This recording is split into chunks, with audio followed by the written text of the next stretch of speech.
Nilikuwa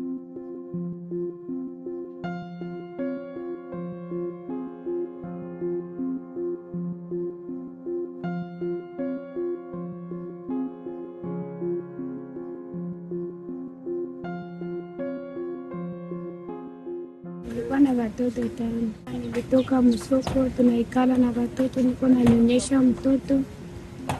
Kula kibambazi kimoja kikitoka, kingine kikitoka, tuko mnyumba. Tukiona sasa wanatubeba mtoni mpaka kuteremka. Watoto wote wakienda, watoto kuenda, bote wakienda sikubapata.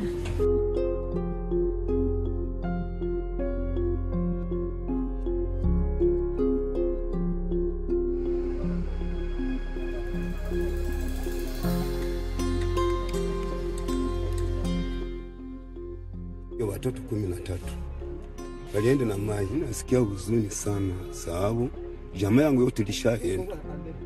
Huzuni pamoja na mke wangu, tuko na huzuni, tunakosa vya kukula na memea na miogo balishabeba. Mungu hivi alibeba watoto, maisha ya kesho mimi naweza penda wakunijengea, sababu sina nguvu.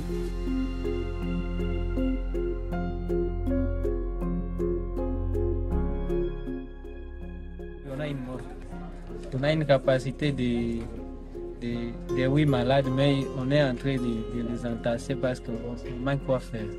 En tout cas, il y a eu beaucoup de morts.